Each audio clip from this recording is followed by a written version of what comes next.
Franck, peut-être pour commencer, est-ce que vous pouvez nous répondre? Une petite présentation peut-être rapide. Déjà, merci beaucoup Oui. de nous avoir conviés ici aujourd'hui.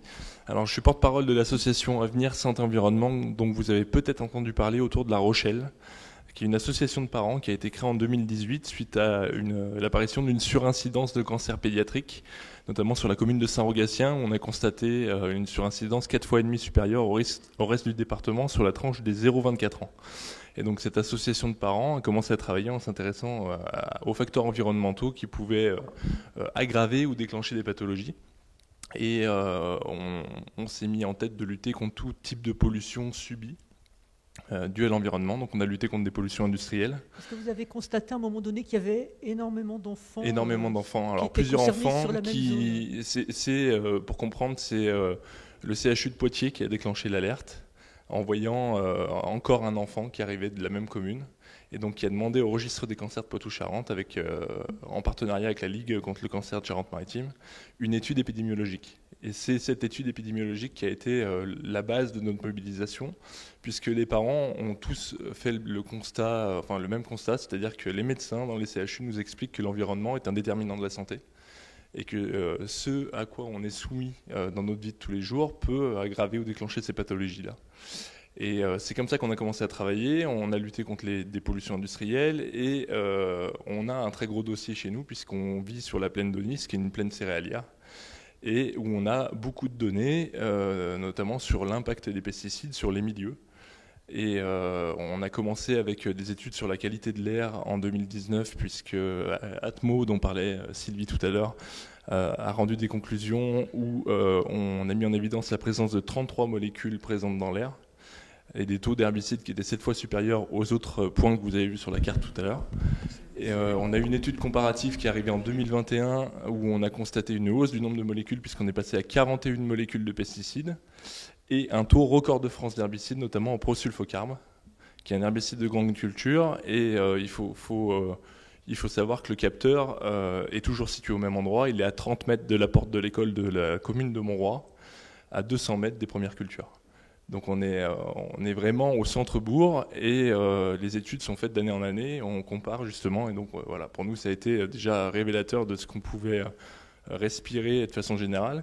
Donc cette première étape finalement était une étape de constat, de mettre en évidence de constat, oui, cette pollution. Puisque, étant une petite association, nous n'avions pas beaucoup de moyens, donc on a commencé à regarder ce qui se faisait sur le territoire, et l'agglomération de La Rochelle a demandé ces études sur les pesticides, puisqu'on avait cette surincidence de cancer pédiatrique.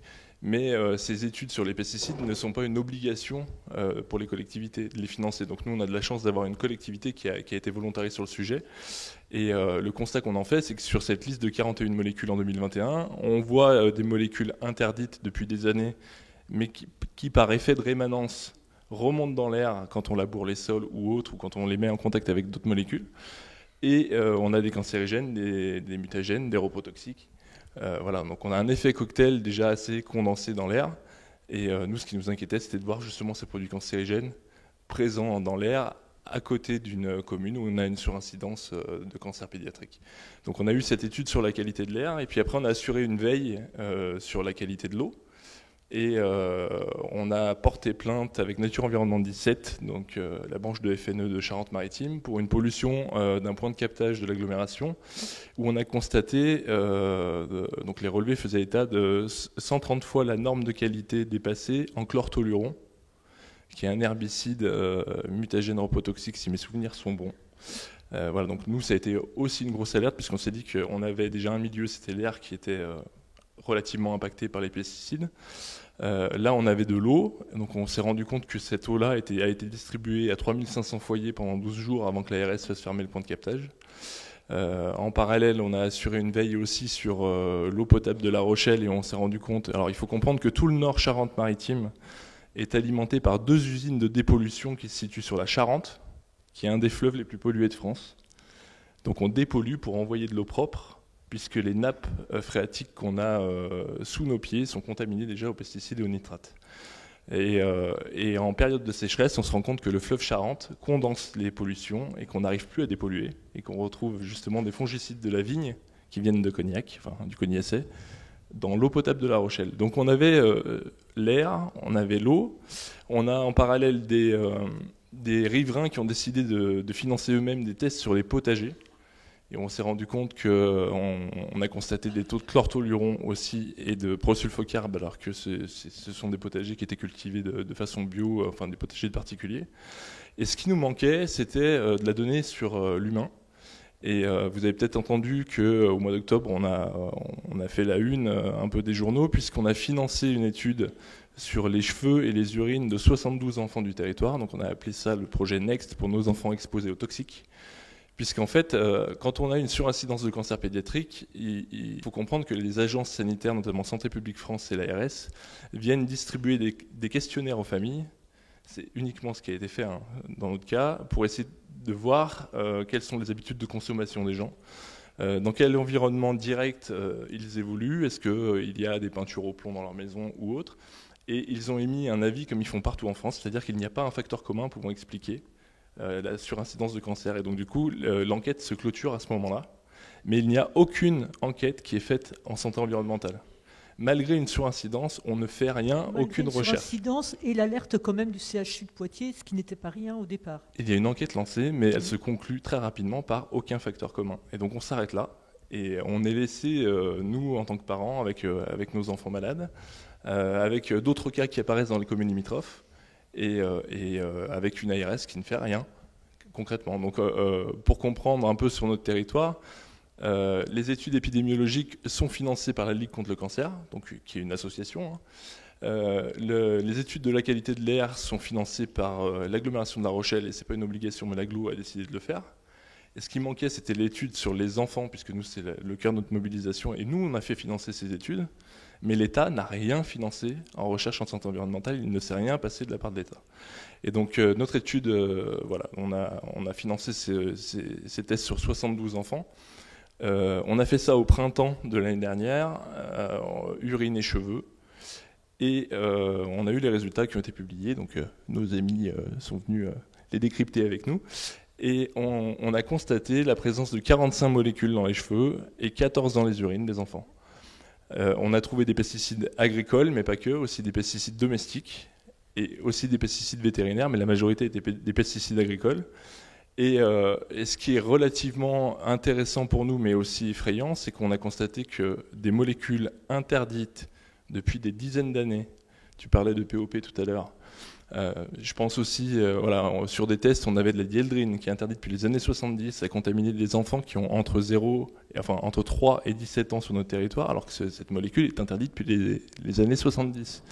On a constaté la présence d'atrazine, de l'indane, et puis toutes les molécules qui sont autorisées aujourd'hui. Et on a mis en évidence les failles de la réglementation, c'est-à-dire que à aucun moment on va rechercher dans l'environnement les molécules qui sont interdites et présentes, pour voir la synergie qui se fait entre ces molécules interdites et celles qui bénéficient d'AMM à ce moment-là. Et donc l'effet cocktail déjà des molécules interdites pour lesquelles on a prouvé des effets cancérogènes certains se conjugue avec les molécules autorisées et on n'a aucune connaissance là-dessus sur ce fameux cocktail. Voilà. Donc on va donner la parole à Denis, mais je voulais juste une petite question. Est-ce que les acteurs se sont mobilisés un petit peu autour de vous sur le territoire? Est-ce que ceux qui sont à l'origine un peu de ces pollutions, est-ce qu'il y a eu une remise en question des pratiques autour de vous ou pas du tout? Alors là où c'est compliqué, je voulais juste terminer sur la fin de l'étude.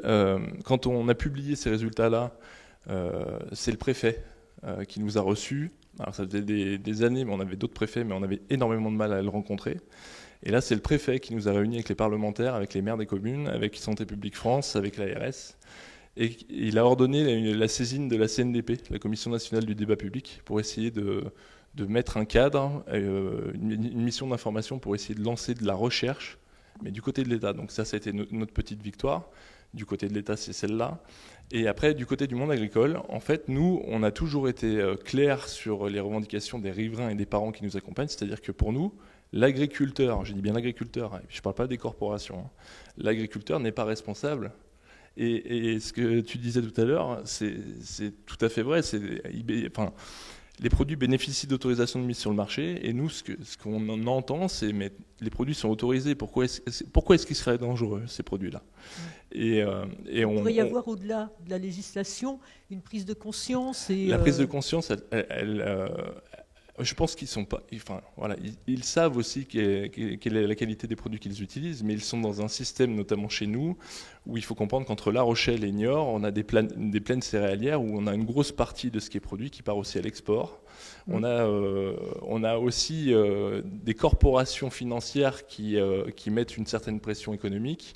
Et je pense que ce système-là est compliqué à remettre oui, en question. Il y a des enjeux économiques, et on a parlé tout à l'heure des organisations agricoles. Ce que nous ne pouvons plus entendre de la part des corporations économiques, c'est que les impératifs de production et d'exportation ne doivent plus primer sur la santé publique. C'est-à-dire qu'on doit trouver un moyen de faire prendre conscience aux gens que la santé, notamment celle de nos enfants, et nous on se bat, nos enfants étaient malades, mon fils était malade, mais c'est pas pour lui que je me bats, c'est pour ceux qui viendront après. Parce que nous, c'est déjà fait, en fait. Oui. Donc, le monde agricole... oui. Ouais, je crois qu'on peut.